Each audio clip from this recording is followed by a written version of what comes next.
how fashion works. Welcome, ladies and gentlemen, to Jacked Up Reviews, and tonight we saw The Hobbit. How did the music go? Say again? How did the music go? I keep thinking of Harry Potter, like... It's...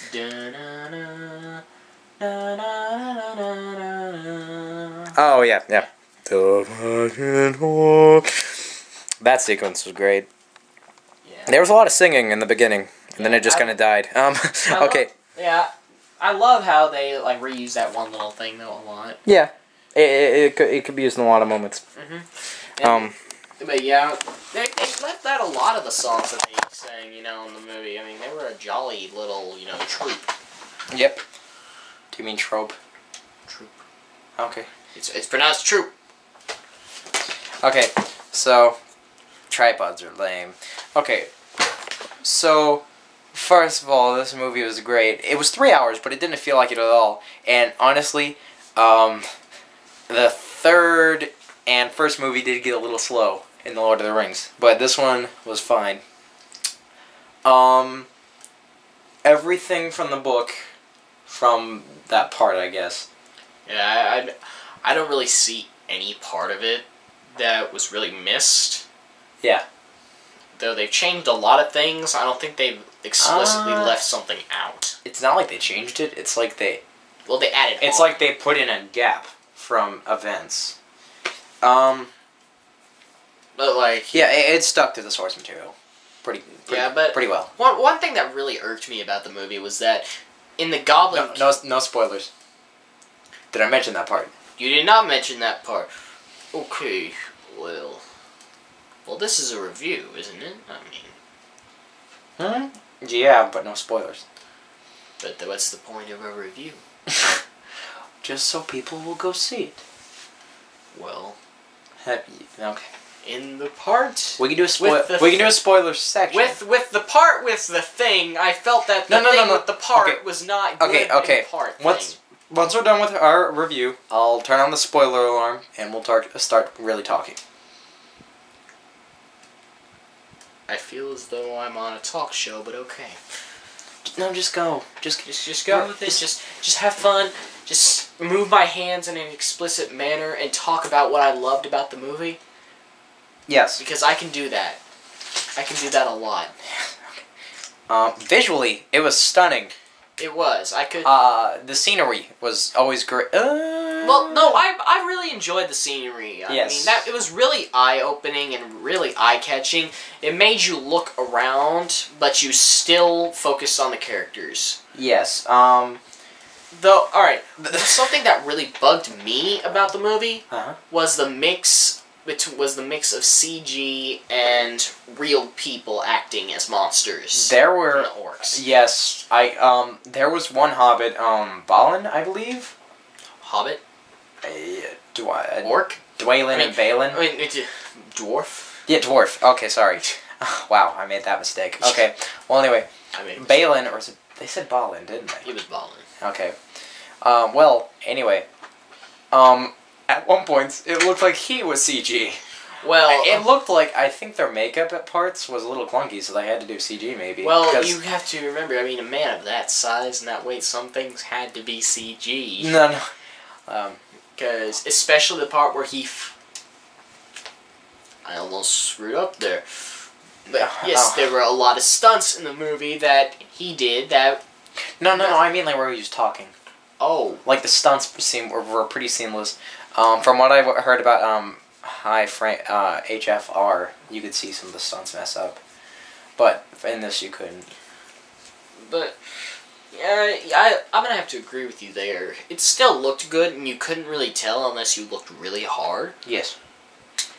So. But, this movie was rushed in production because they ran a couple months behind. So, and you could tell that at parts. Like, oh geez, there was some parts that made me cringe.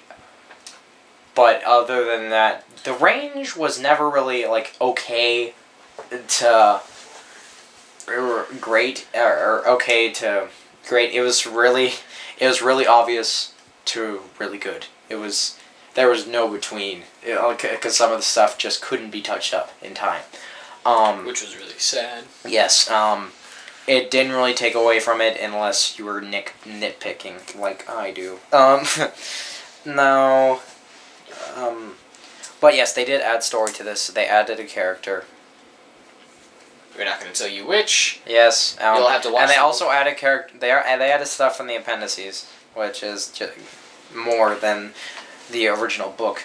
So, to figure this out, you'll have to watch the movie and read the book if you already haven't. Yes. And that stuff is pretty good. Now there were some slow parts, but The slow parts, to be honest, I really enjoyed the slow parts, and I felt that they didn't take away from the movie because it kept to the original story. Yeah. Oh, because there were many slow parts in the book. If this is a spoiler to you, then I don't care. But the scene with Gollum, that's a no-brainer. That's not really a spoiler. That's essential to the story. Just spend an hour watching the animated film.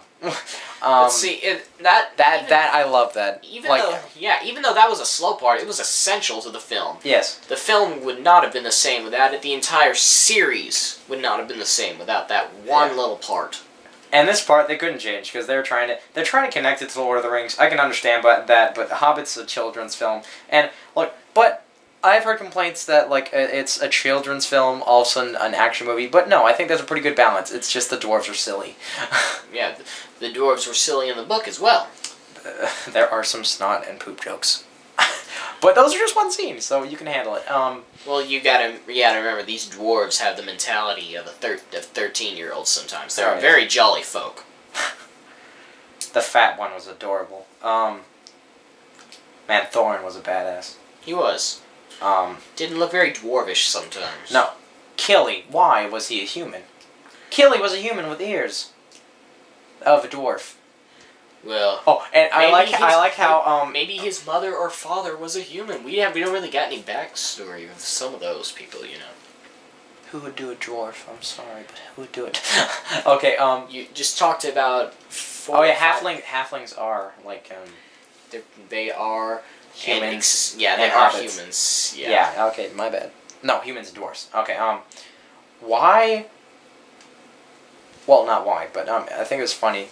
Like, the effects of the feet have changed for hobbits, because in the original Lord of the Rings from 10 years ago, it was just Elijah Wood with hair on his feet. But now they're massive prosthetics that are the size of his head, and they look like they move. They're like feet, but it's I just couldn't help but wow. Well, that's because that's how hobbit feet are supposed to be. Yeah.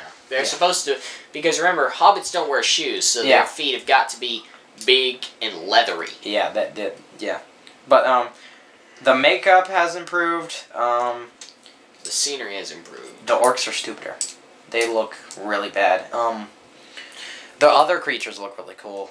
Well, these orcs were from about 60 years from the main story, so a lot can change in 60 years. There were still nasty orcs in Lord of the Rings, but wow, this was the A-team of ugly ass orcs. Well, see, here's another thing. Earlier this evening, you were complaining about how the ones in the Lord of the Rings could speak English, and the ones in this movie did not. Like I said, this took place 60 years before our Lord of the Rings. So yes, that could allow time for a change. It really could, because especially after the orcs were united under Sauron, a lot can change through that. And even though some spoke English, a lot of orcs still spoke their original language. Oh, okay. I believe it was just a certain few that could really speak English. When Gandalf was standing next to Bilbo, that was seamless. He actually looked bigger. Well, that's 10 years ago in Lord of the Rings where it looked bad, but like this, wow! It was like the effect they made Captain America really small.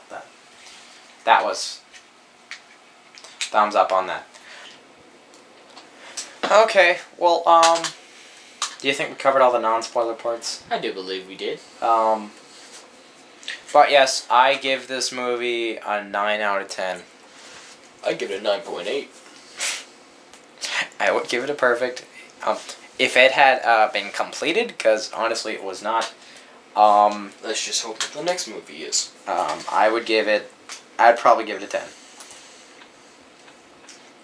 The acting in the beginning was a little clunky. Okay. Alright, let's and now spoilers. let the I guess Tolkien freak flag fly. All right. Okay. All right. So let's talk about. All right. Let's talk about somewhere where I really wanted to get into from the beginning. In the Goblin Kingdom, what really irritated me was it took so long for Gandalf to kill the Goblin King. When in the book, that was the thing that got the goblins going after them in the first place. My complaint about that was it was loud as hell. Like the sounds they made were like, and it hurt me so much. Well, that's kind of a wimpy thing to say. Well, I think that's more. I think you should more or less be complaining about the theater sound than the movie sound, because I found that sound to be a little more realistic. Yeah. But yeah, the goblins look cool. They did. They were really nasty. And okay, they terrified me. They were thinking, hey, let's put a ball sack for his chin. They weren't thinking, let's make him nasty looking. They were thinking, let's put actual testicles for his chin. Look, ball sack jokes, folks. This is a master of comedy right here. No. That is what it is. The Goblin King had a freaking ball sack for a chin. I think it was supposed to be like, a beard. Mm-hmm. But he's old. He's probably like 200 years old. Yeah, that's not a beard.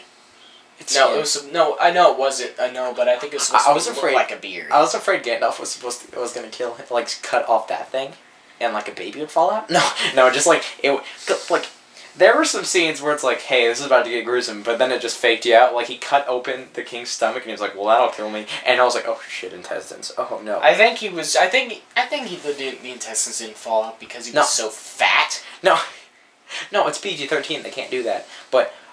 Maybe there was funny violence, and then there was just it was hilarious when Gandalf was like cut the goblin, and he was like, "What happened?" And then Gandalf was like, "Well," and then he knocks out the guy's head with his staff. It's like, well, first of all, he wouldn't be alive, but no, that was fun. It was really fun. Gandalf was very sassy in this movie. Nothing like in the Lord of the Rings. He was a lot more.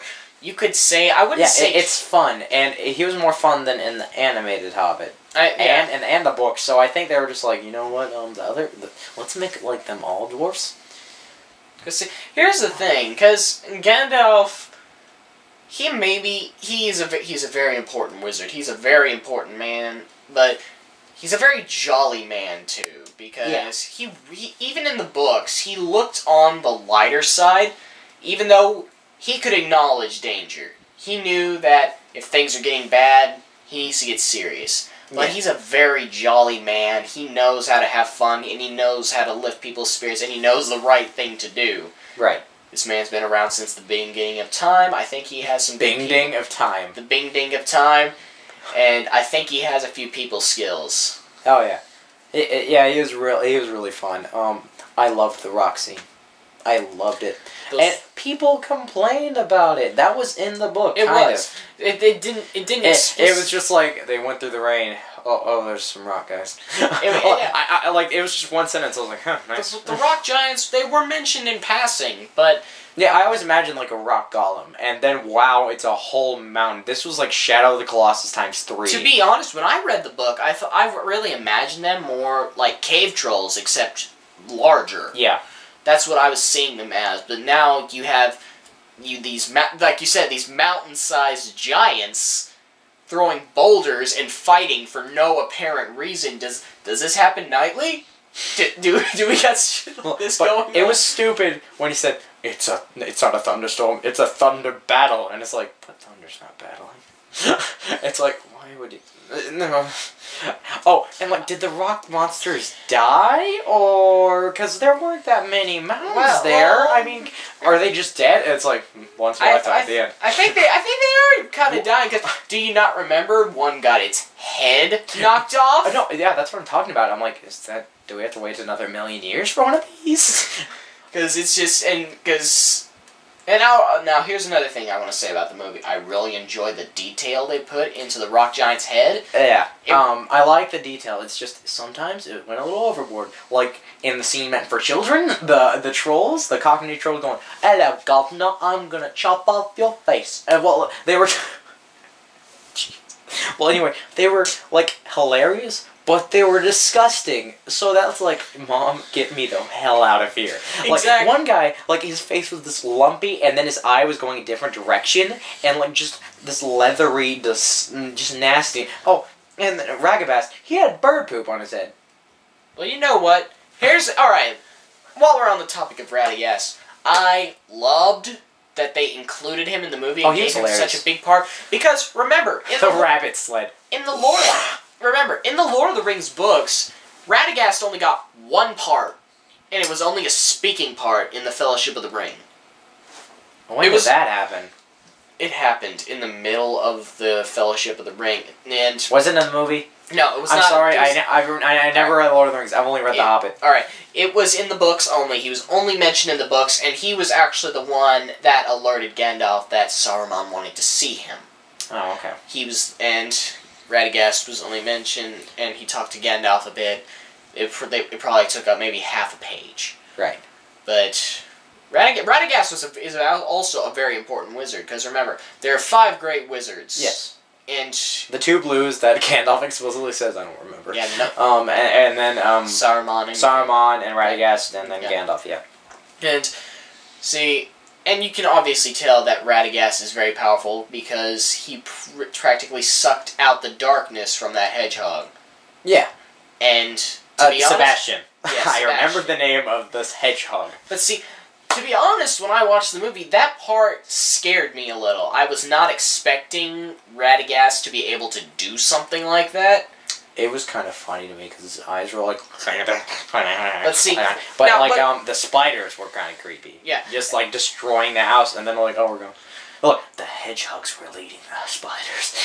See, I think what happened. Now that crystal. It's because the darkness was inside the hedgehog, right? So they were all. Yeah.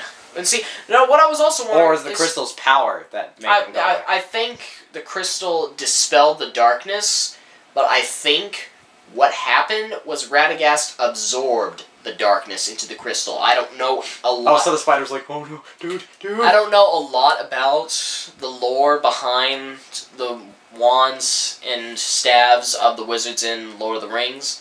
I'll probably have to look a little more into that, but that's just a theory that I have. And if you looked at his face, while it may have been a little funny to look at, it looked a little bit painful to him to be doing that. Yeah.